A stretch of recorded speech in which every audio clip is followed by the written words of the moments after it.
ఇటు వైసీపీపై జనసేన నేత బాలినేని శ్రీనివాసరెడ్డి విమర్శలు చేశారు. పెట్రోల్ రేట్లు పెరగడానికి కూటమే కారణమన్నట్లు ధర్నా చేశారు. కేంద్ర ప్రభుత్వాన్ని విమర్శించడానికి జగన్కు ధైర్యం లేదన్నారు బాలినేని. చంద్రబాబు, పవన్ కళ్యాణ్ గారి కుటుంబాల గురించి విమర్శించినప్పుడు 30 మంది ఎమ్మెల్యేల సమక్షంలో ఖండించాను అన్నారు Balineni.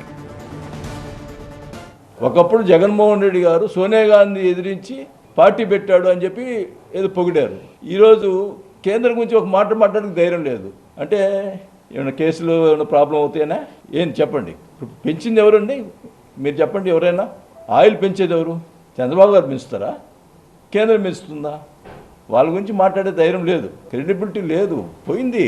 It's not correct. Pawan Kalyan నేను చెప్తున్నాను వ్యక్తిగతంగా, నేను మాట్లాడినప్పుడు 2-3-4 సార్లు మాట్లాడినప్పుడు వ్యక్తిగతంగా నాకు జగన్ మీద వ్యక్తిగతంగా ఏం లేదు. ఇప్పుడు నేను పాలసీల మీద మాట్లాడతాను, కానీ వాళ్ళు ఫ్యామిలీ. ఇప్పుడు పవన్ కళ్యాణ్ గారి ఫ్యామిలీ గురించి మాట్లాడాల్సిన పని ఏంటి? దానికి చంద్రబాబు గారి ఫ్యామిలీ గురించి మాట్లాడటం ఎంతవరకు కరెక్టు? భువనేశ్వర్ గారు ఎప్పుడైనా బయటకు వచ్చారా? వాళ్ళ గురించి మాట్లాడారు. ఆ రోజు మీరు అంటారేమో అప్పుడు మీరు కూడా వైసీపీలో ఉన్నారని. ఆ రోజే ఖండించాను నేను. ఆ రోజు వైసీపీలో ఉన్నప్పుడే నేను ఖండించాను. మొత్తం 30-40 మంది ఎమ్మెల్యేలు అసెంబ్లీలో కూర్చోబెట్టి ఇది కరెక్టా, ఇది కరెక్ట్ కాదు, అదే మన నాయకుడు లేచి ఇది ఎవరు కూడా మాట్లాడకూడదని చెప్పి మాట్లాడితే క్రెడిబిలిటీ ఉంటుందని కూడా చెప్పాను నేను ఆ రోజు.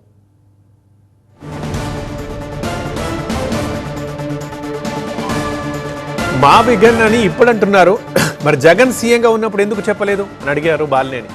నాగార్జున యూనివర్సిటీ ఉన్న దగ్గర రాజధాని పెట్టాలని జగన్ సజ్జలకి పదే చెప్పాను, అప్పుడు వైజాగే రాజధాని అని నా మాట కొట్టేశారన్నారు బాలినేని. ఈ మావిగన్ విషయం ఇప్పుడు మాట్లాడుతున్నారు. నేను స్టార్టింగ్లోనే వైసీపీ గవర్నమెంట్ వచ్చినప్పుడు నేను సీఎం గారికి, సార్ మనం వైజాగ్లో కూడా ఇష్టపడలేదు, మనం తీసుకెళ్ళి ఇది నాగార్జున యూనివర్సిటీ దగ్గర క్యాపిటల్ పెడదామండి, గుంటూరు విజయవాడ కలిసిపోతాయి, కాకపోతే ఈ 4 గ్రామాలలో బాధపడతారు, గుంటూరు జిల్లా కృష్ణా జిల్లాలు కూడా యాక్సెప్ట్ చేస్తారు, they will be feel happy, ఎందుకంటే అక్కడికంటే మెయిన్లో పెట్టారు, గుంటూరు కృష్ణా కలిసిపోయే ప్లేస్లో పెట్టాడని చెప్పి మీకు అప్రిషియేషన్ వస్తుందండి అని నేను క్లియర్గా చెప్పాను. లేదు వైజాగ్లోనే పెట్టాలని. ఇది సజ్జల గారితో 10 సార్లు చెప్పాను, 10 సార్లు చెప్పేవాడిని. ఇది అక్కడ నాగార్జున చూస్తే పెడదామండి, అందరూ ఏ జిల్లా వాళ్ళు ప్రాబ్లం ఉండదు, గుంటూరు కృష్ణా జిల్లాలు కూడా యాక్సెప్ట్ చేస్తారు. ఇప్పుడు దాన్ని తీసుకొచ్చి ఇప్పుడు మావగారిని పెట్టాడు. ఇప్పుడు ఆ రోజే పెట్టుంటే పోయేది కదా, నాగార్జున యూనివర్సిటీ దగ్గర పెట్టుంటే అందరూ అప్రిషియేట్ చేసేవాళ్ళు కదా. ఏం ఆ రోజు చేయకుండా ఇప్పుడు మావగారిని అంటే ఏంటి?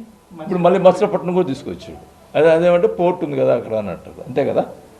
మచిలీపట్నం తీసుకురావాలంటే పోర్ట్ అండి, ఇంత దూరం తీసుకొచ్చి రాజధాని ఇంత దూరం ఉంటుందంటే నువ్వు గుంటూరు విజయవాడ కలిస్తే చాలదా? ఆ రోజే నాగార్జున యూనివర్సిటీ దగ్గర పెట్టచ్చు కదా, యూనివర్సిటీ తీసుకొచ్చి ఇక్కడ పెట్టచ్చు కదా.